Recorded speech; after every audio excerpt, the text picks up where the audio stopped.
We're moderating a panel about one of my favorite topics. We're going to keep the energy high. We're going to keep it moving quick.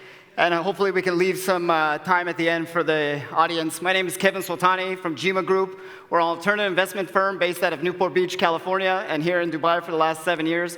We do focus on, obviously, blockchain and crypto, but for the purposes of alternative investments, gaming, esports, and edutech. Around the world, we've deployed capital and advised over 50 different crypto companies, not all still here, but a couple payment providers that are working in remittance, and we'll get into that. But let's go quickly down the line, introduce yourselves, and then we'll get into the fun. Sure. My name is Kylee Chasse. I'm the founder and CEO of Master Ventures. We have, think of it kind of like a Y Combinator for Web3. We build different companies. We also have a VC fund. And I've been in crypto and Bitcoin since 2012, like full-time. Hi, everyone. My name is Mo. I'm the founder and CEO of a company called Fuze. We recently announced the largest seed funding round here out of Dubai. We raised $14 million. We are a crypto infrastructure platform, enabling banks and fintechs and crypto companies to really bridge between Web3 and Web 2. I'm Azzi Mohamed, the head manager of Sastanaqqam, and well, Sastanaqqam is a whole ecosystem that drove traditional businesses into the Web3 ecosystem by enhancing their potential by digitalizing and giving them like renting places and so on, all those things. And my name is Myriam Ben Sayeh. I'm part of Mastercard. I'm crypto risk leader, looking at some of our products and solutions in the crypto space for Eastern Europe, Middle East, and Africa. All right, so we're talking about arguably one of the most important topics in our industry, because it's the end. It's the last stop for economy to happen, for transactions to be made, for money to be made in our industry.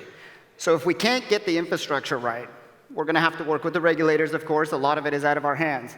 But I think a very important topic that does not get talked about enough when it comes to this topic is the problem or the solutions, or lack thereof, of TPS, transactions per second, and the solutions that the blockchains currently are not providing speed for. I want to toss up, not all of you, but let's see who wants to talk about TPS. What are your thoughts about that and its integral piece in this topic as being a payment service provider, remittance? Anybody? Mastercard? Because you have the fact, when you were talking about TPS, the first names that come up are Visa and Mastercard. And how are we as blockchains going to develop the speed to compete? I mean, speed is already developing, right? And when you compare today, for example, for some of the use cases like remittance or cross-border payment, etc., when you compare the settlement time of financial institution to the settlement that happens on the blockchain, it's already much, much faster, right? So I think that it's today a challenge, but it's something that is progressing a lot, and I think we are coming to speed when it comes to settling and processing transactions. Just if anybody else wants to answer, but right now, just to play devil's advocate, we're arguably, touching 50,000, 10,000 realistic, TPS rate currently. That is just not enough to compete at the current levels of what the transaction market is asking for with the payment settlement and within milliseconds and millions, if not hundreds of thousands of transactions. So any thoughts regarding the lack thereof? Well, you have Solana Breakpoint, which is happening right now, and or maybe it just happened, but they announced, and it's not been a secret, but they announced successful deployment of a lot of tests on testnet for something called Firestarter, which is kind of a new consensus, or not consensus, it's a client for nodes. And they are doing upwards of, I think, 600,000 to 1 million TPS, no problem. It's really, really impressive, actually, what they're doing. It was developed by Jump Trading and I think Mazzari, interestingly enough, into it. Mazzari? They believe so, yeah. And so in the research report that I read, they said that they could easily handle all the transactions of Visa, Twitter, something else, Mastercard, all simultaneously with room to spare. So this, of course, asks the question of how decentralized is it? I just cannot fathom in my mind any decentralized solution that's fully decentralized, able to process, let's say, 500,000 transactions per second. And that's always going to be a trade-off, I think, right? It's, it'll be really interesting to see. And I'm sure that one day as hardware and technology increases, like that might be feasible. But I think there is it's some sort of trade-off, and we always have this kind of the blockchain trilemma, security, speed, and decentralization. But anyway, this is very, very impressive. And the alternative is like very, very scalable layer 2s on Ethereum, layer 3s on Ethereum. You've got like ZK Sync, who is ZK Sync era layer 2, and then they talk a lot about their hyperchains, or you see the Avalanche subnets, where those who need it can customize their own blockchains, like layer 2s. So it's interesting the way that it's developing. It seems that we have base layers that are meant to be very, very secure, quite slow, because the slower that you are, the less chance that you have for attackers to come and have significant success on attacking a network. Ethereum base layer will scale one day, probably. I don't think that it'll ever scale, and nor do they want it to scale to Visa, Mastercard transactions.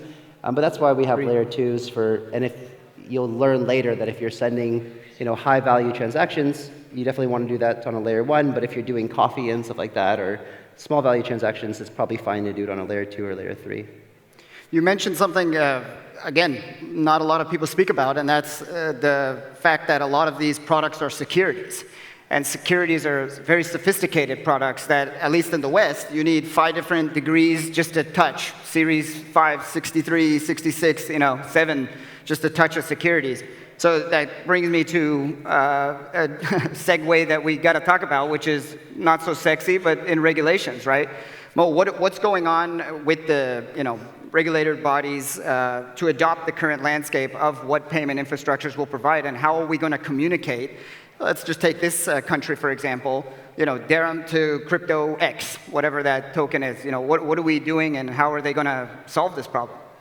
Yeah, I think UAE did a fantastic job to really create a regulatory infrastructure that is, in many ways, the best that we've seen. So as a result of that, many companies have said they want to set up here in Dubai, they want to set up here inside the country, and then they want to expand out. If you go to the States, if you go to Singapore, Hong Kong, many of the Web3 companies that we speak to are now are coming here, and one of the reasons is that there's a much more robust regulatory environment here. So as an example, when it comes to payments, the Central Bank of the UAE released about 2 weeks ago its first draft framework around stablecoin payments, and the idea is to create the first regulated or the second regulated stablecoin framework after Singapore. And the great thing about the dirham here, as everyone knows, is that it's actually pegged to the dollar, right? So while you do have other non-dollar stablecoins globally in Turkey and many other places, this is the first one that's going to be pegged, and it's also regulated, supported by the central bank. And so then there's a lot of use cases that open up around domestic payments, retail payments, whether it's a payment in store, payment online. Remittances is also a huge opportunity here. And I think what's happening is that as a result of all this, there's a lot of payment companies that we talk to who are now coming here to set up here and then expand out. Essentially, Dubai becomes sort of a landing grab for Africa, India, and a bunch of other markets coming out of here. Is that the most important part of regulations? Not so much just this country or just the West, or just it's actually the interoperability of countries within the payment system, right? What good are we if we can't act like a Forex exchange, right? What good is it if, like you said, Nigeria, Turkey, Dubai? That's a good question. So I think for us, tokenized FX is something that we've been talking about quite a bit the last couple of months. Because you can essentially operate on a currency that's pegged to the dollar without having to touch US or dollar banking rails, that becomes super interesting, right? Not having to deal with SWIFT and some of the hops that have to happen.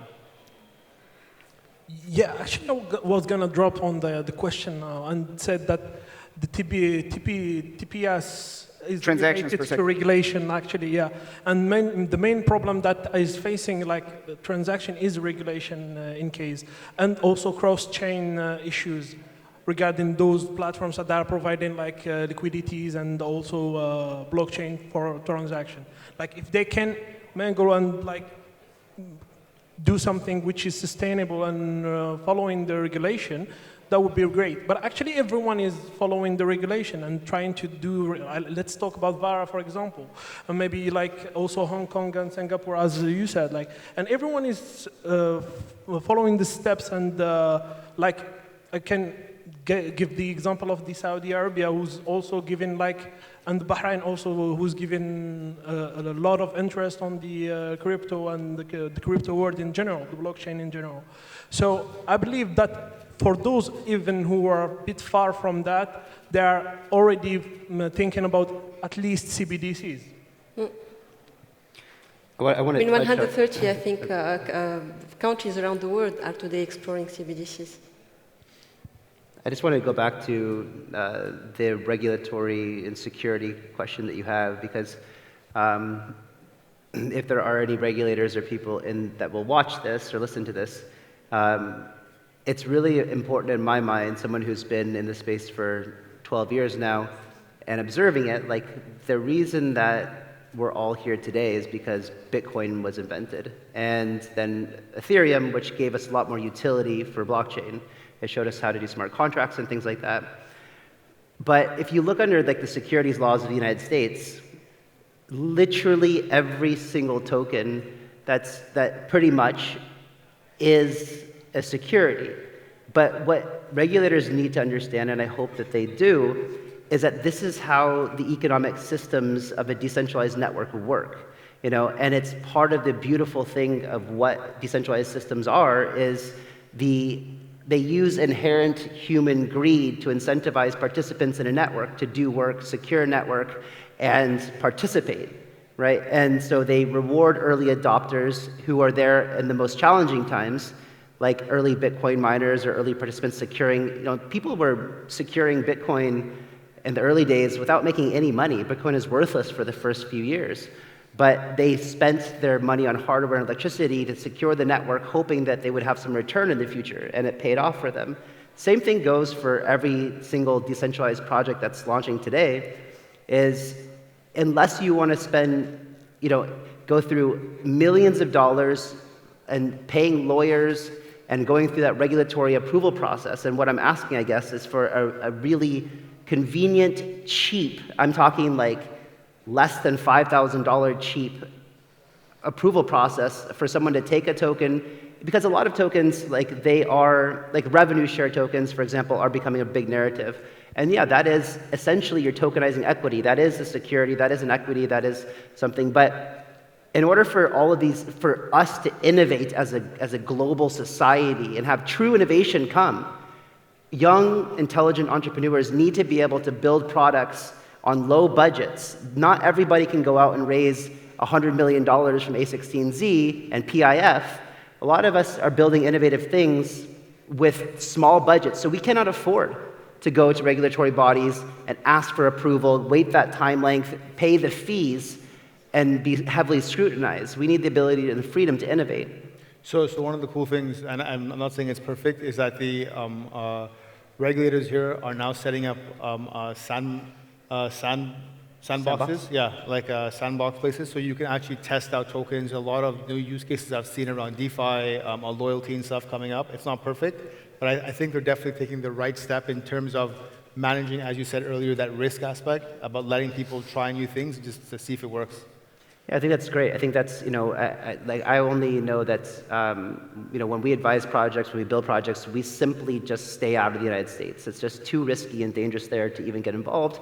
And you have the rest of the world to attend to. But my hope for the future is that we do have regulatory bodies that understand token economies, because token economies are the beautiful thing about decentralized products that I think a lot of people fail to understand, right? People, and when I'm at a lot of conferences, I hear a lot of people building infrastructure, and when we talk about payments, it's usually onboarding. So we're not really talking about decentralized products. We're talking about centralized companies providing services to Web3 companies. And I think it's important that people understand that a lot of people out there want to truly build decentralized applications. And this is an entirely different concept altogether. So for one to understand how to regulate that, they first need to take a step back and understand the difference between a decentralized project and a centralized company. Very different. You know, they kind of mean the same thing. They start off as teams, they build products, but the way that the revenue is derived and the way that that revenue is distributed to quote-unquote shareholders is massively different. And so I think one needs to understand this in order to properly regulate it. So, like, staying on decentralization, a controversial topic is, can anything be truly decentralized at an institutional level when we're talking about, again, for the purposes of this topic, payments? Can Mastercard use it? No. Right? Can certain countries Forex? No. Right? So the short answers are quickly no. Can it be truly decentralized? No. Right? As a solution to what you just mentioned, community and usership. When you say, can it be truly decentralized, what is it?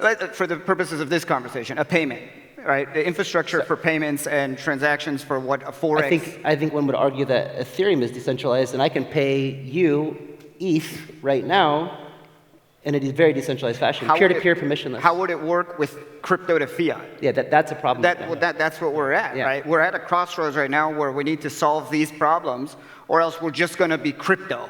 Yeah. We're just going to be digital assets, and that's it. We're never going to get the respect or the money of that side. And so I'm trying to find a way outside of, regulations. And so again, I look to like Mastercard, I look to Visa. What are they doing? What are they looking at? And I'll get there. But just because you segued there, and it's a topic that everybody wants to talk about and learn about, it's coming whether you like it or not, CBDCs. And so how is that going to work with this infrastructure, right? How is Mastercard as a corporate level going to participate with governments? How is the governments going to participate with other governments, blockchains with other blockchains, right? So I think we're very far removed from a pinnacle, if we're even in stage one, if we can say, but risks and advantages associated to CBDCs, let's be very honest about it. And like, what are you guys looking at? If tomorrow CBDC was announced, the e-dirham or the e-dollar, where is your position? So Mastercard has been supporting many customers around the world, government in CBDCs. And I think we can talk about CBDCs, but similarly we can talk also about tokenized deposit, which is another way today to have a trust in the token, right? Because it is issued by a trusted company, which is in this case a financial institution, right? So just stepping back a little bit, what are the challenges that we see today? We see that for crypto to gain mainstream adoption, there is an issue of trust in counterparties. So being able today to know that the counterparty in a transaction is a compliant counterparty, that his digital identity or identity is validated, etc., right? The second thing is the trust in the technology, and especially when it comes to cross-chain kind of a technology, right? How, especially that these are associated with a lot of scams, theft, cyber attacks, etc.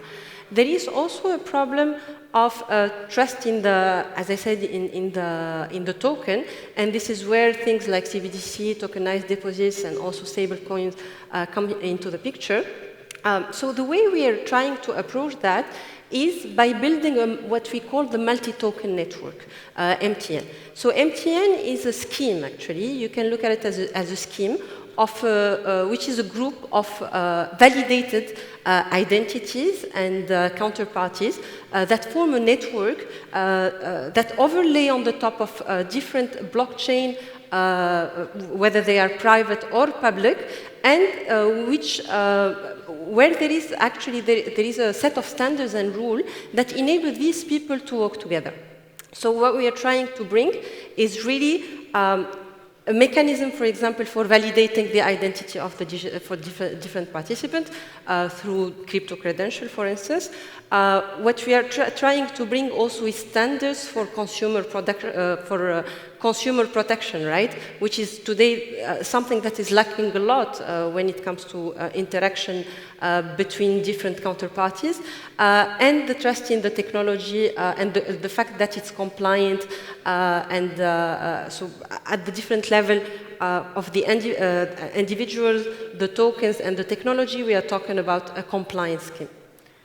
Azzi, I think you want to say something? Well, I do also believe that putting regulation and putting some, let's say, a kind of Canva, if I understood, a Canva for people to get into that kind of type of payment is a good thing. But like in the spectrum of EML to KYC, KYB, like we're lost in somewhere in that spectrum, the decentralized aspect.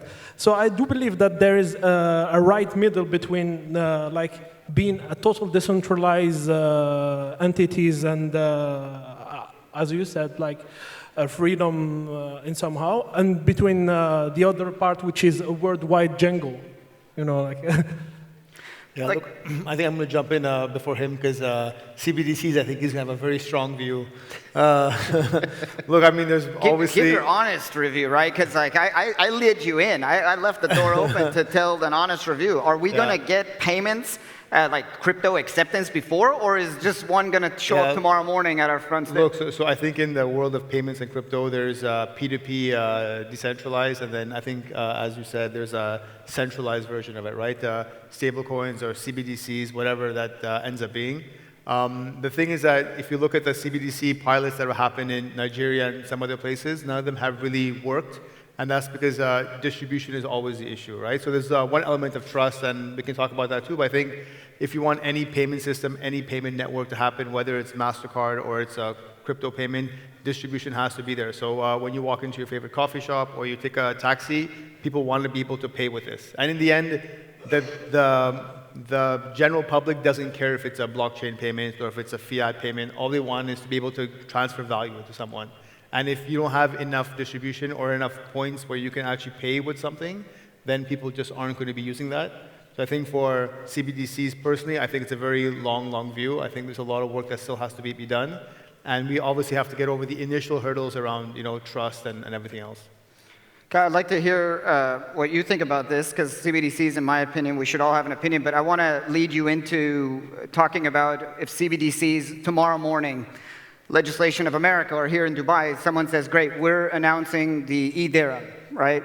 What does that look like in the first 90 days of it being implemented? Okay, I can go to pay government services for, you know, my passport control or Visa. That makes a lot of sense, ground level. How about the candy store or the laundromat or, you know, something like that? What does the first 90 days look like when a CBD gets announced? So I want to speak, I want to respect the UAE here and just admit that I have no idea, you know, very much how the government and regulations work here. I can only speak to where I grew up.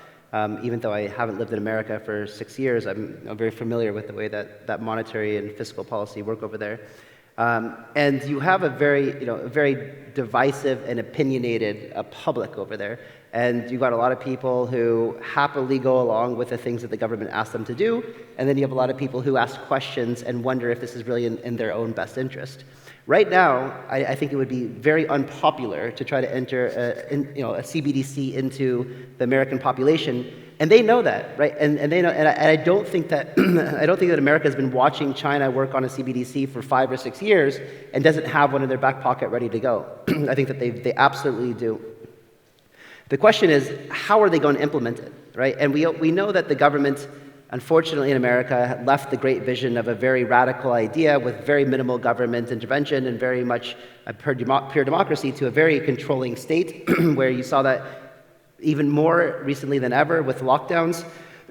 But in order for them to usher in a radical new idea, they need to create an environment to where the public is asking for it, right? And you have a very particular time in America happening right now where you have CPI or inflation increasing, still not under control. Interest rates are higher than ever. Bond markets are crashing.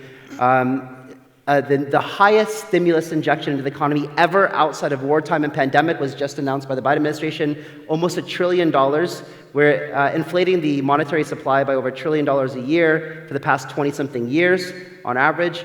So you have a very, very unsustainable system that's happening right now that they cannot kick the can down the road much longer. People are starting to lose faith in the ability for the US to pay back their debts. This is why the bond market is not doing so well. And people are going to look elsewhere to put their money. So how do you implement something like a CBDC, which gives much more control to the government over what you choose to do with your money? Things like if they need to stimulate the economy, they can make it so that your money expires if you don't use it after a certain period of time. Well, they need an event to happen where people are asking for it. So in my opinion, the way that the US CBDC gets introduced is eventually probably 2025, 2026, after you have the elections that come through and you have essentially what's looking like hyperinflation. Something has to break. We all know that something has to break. The Fed has said it many times in the past. And people like Ray Dalio and other people are calling for this, lots of data to back this up. So this looks like a 1930s, Great Depression type of event that happens.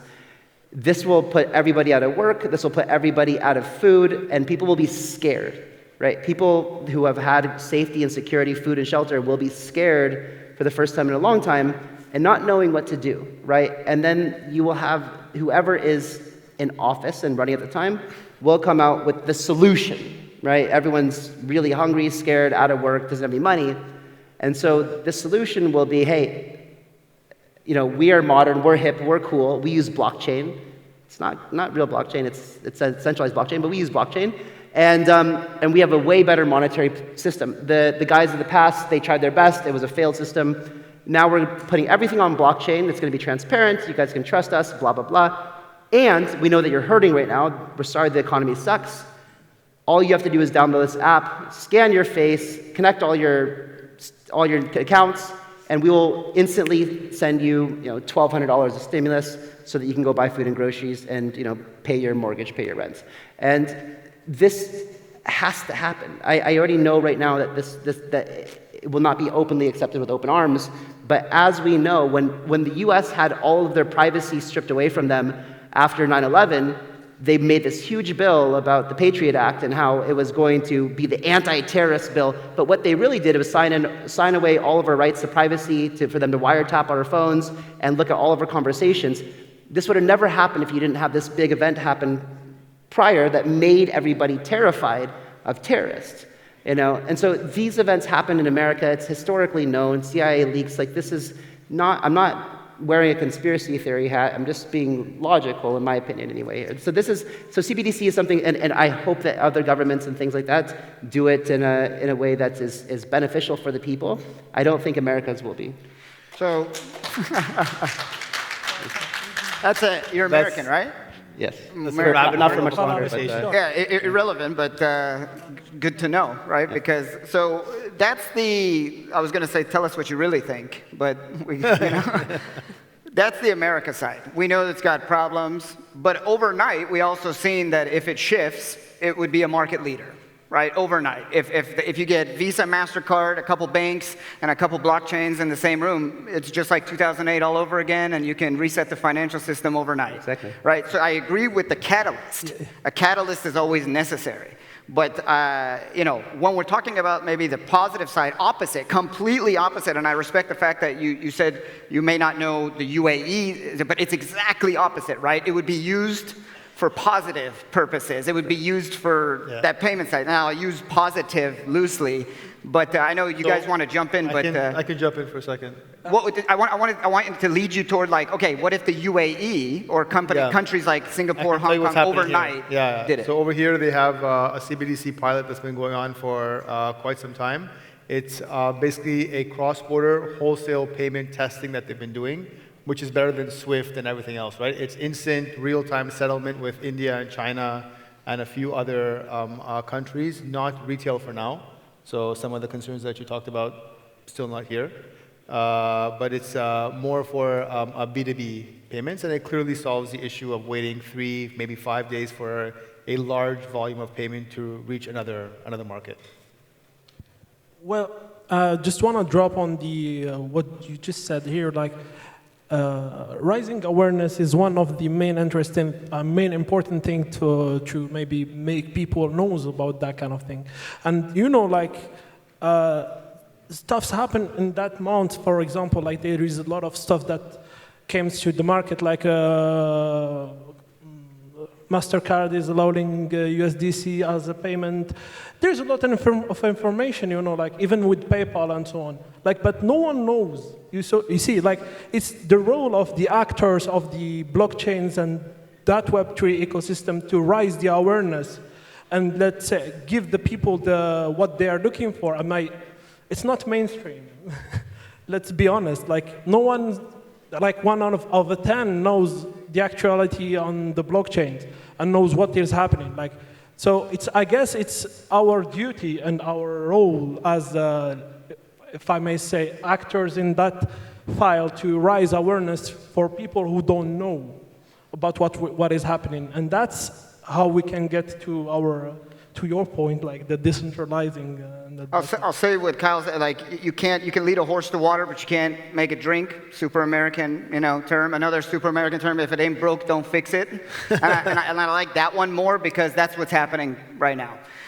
We're talking about tokenization of real estate. We're talking about real-world asset tokenization. We're talking about CBDCs. We're talking about things completely out of our control.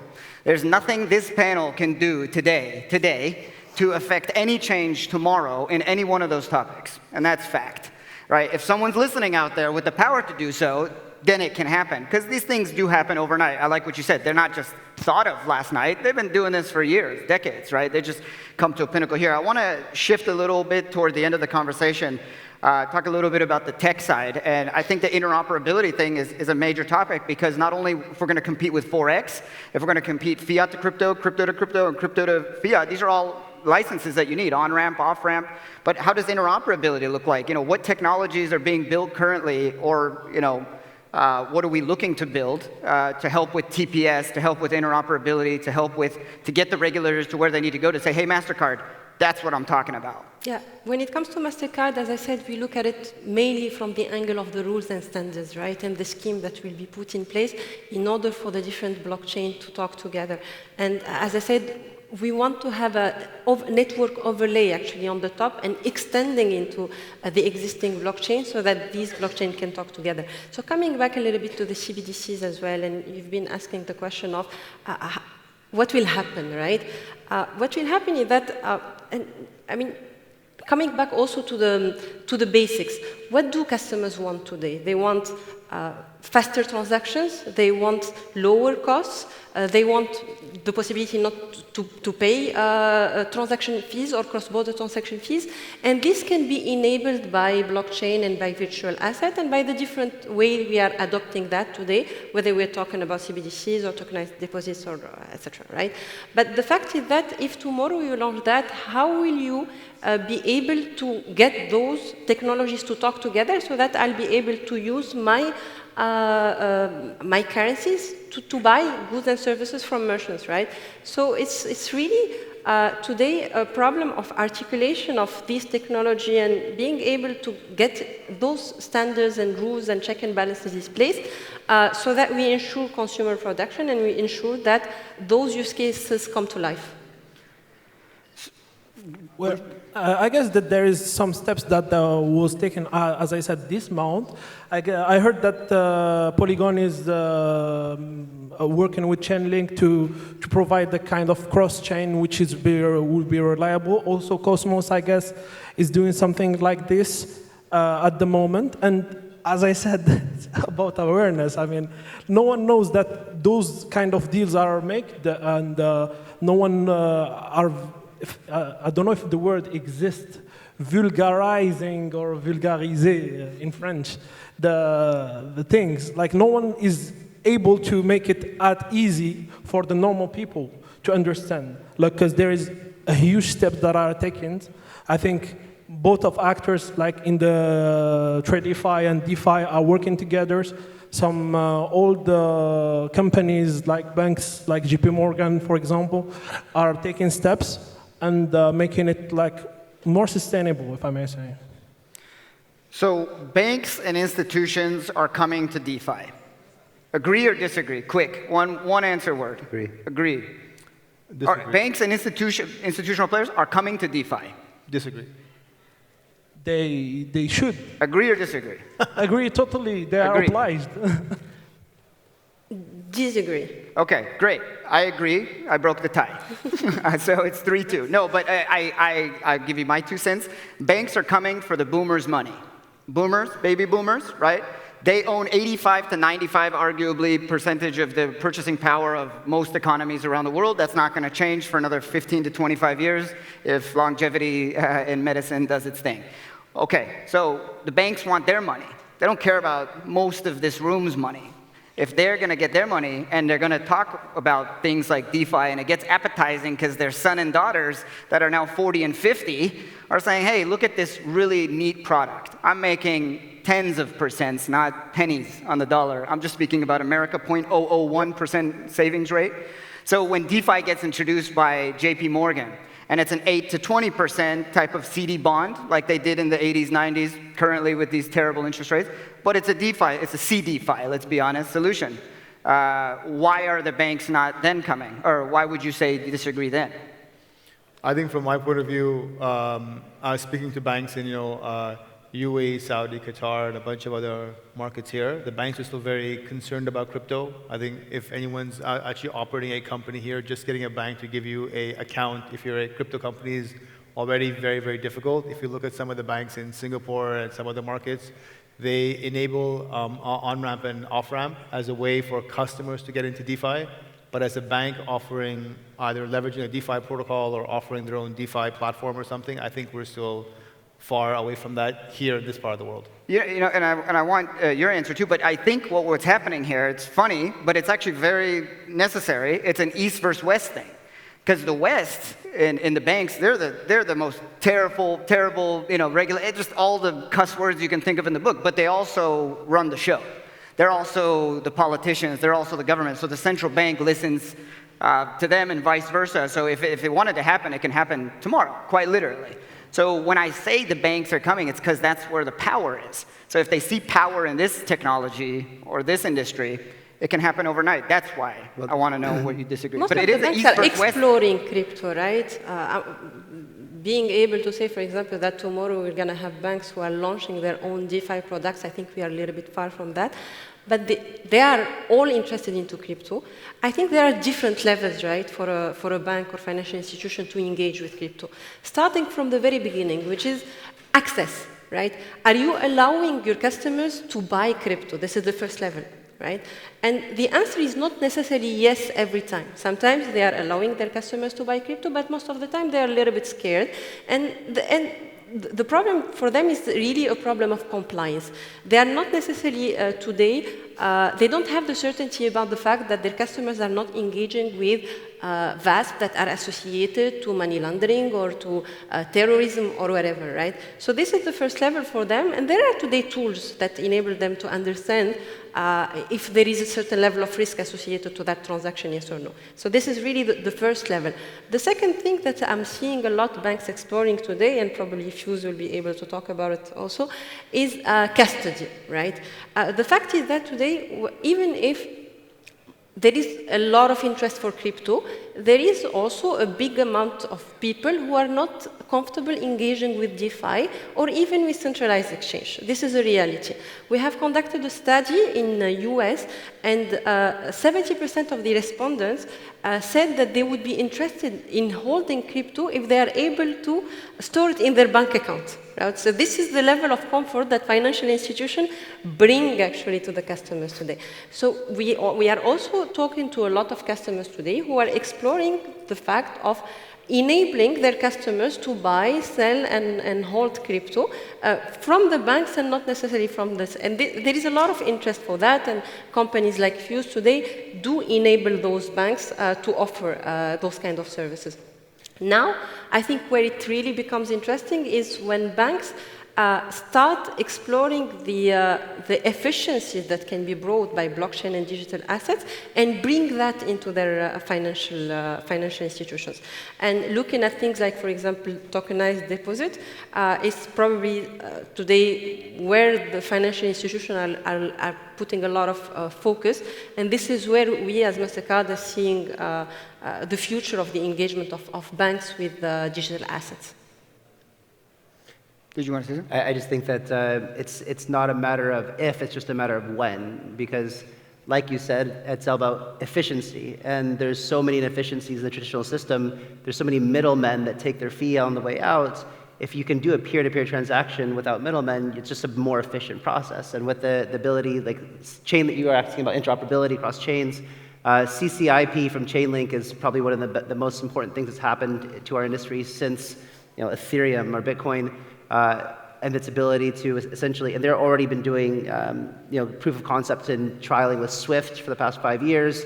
They're working with DTCC in the United States, which is the government-mandated clearinghouse for all of the securities. They process $2.5 quadrillion annually in value, and they're also working with ANZ Bank in Australia, and also Barclays was involved in that trial as well. So CCIP is important, but the point I wanted to make is that I don't think that banks are in any immediate danger in the next 5 or 10 years, but I do think that anyone who's under the age of 25 right now, and it's probably as they get older, they're not going to want to put their money in a bank. Banks are untrustworthy, right? And right now you do see things like that when the banks fail, they get bailed out. But as soon as a bank fails and they don't get bailed out, that's going to be a big awakening for people that realize that when you deposit your money in a bank, you don't actually own your money anymore.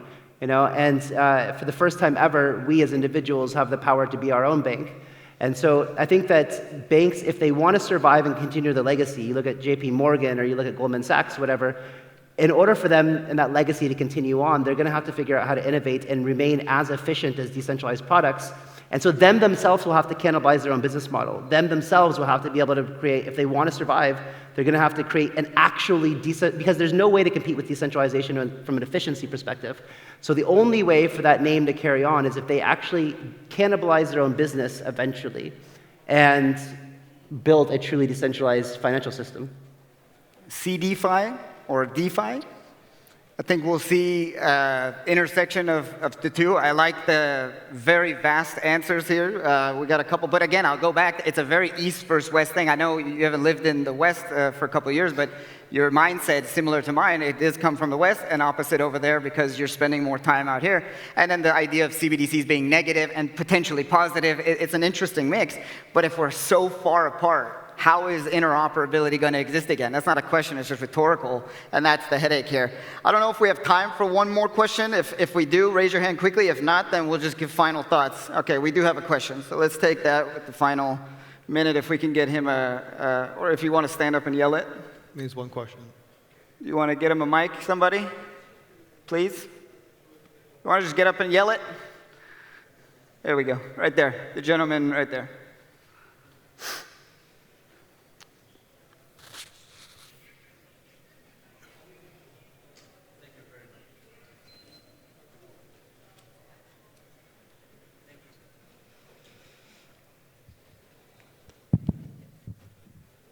Thank you very much. My name is Paul Kaunda. I'm a lawyer from Tanzania. Actually, it's my first time to be here at this summit. I have two issues. First, I think to Myriam, I want to know the best experience when it comes to smart contracts. When things go south, I want to know how do you go about it in terms of dispute resolution?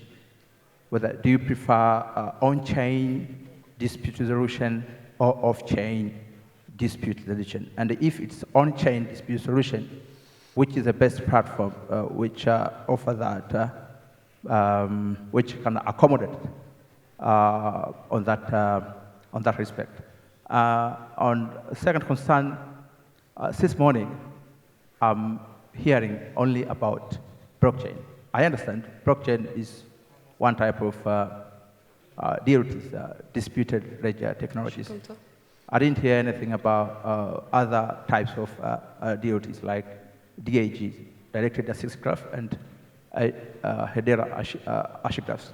Unless you mean the same thing, also I'm interested to know the best practices, the industry standards, in respect to the other two, the DAGs and Hedera. Thank you very much. Sure, really quickly, I think one was to you, and then I'll just mention, we got through a whole panel on payments, TPS, and solutions, and we didn't say the word Solana, everybody. That's what I'm talking about. Thank you. You said Solana? He said Solana. I heard Ethereum, scale, Yeah. What has Ethereum done in 10 years? That's a whole other conversation, but if you want to answer the gentleman's question.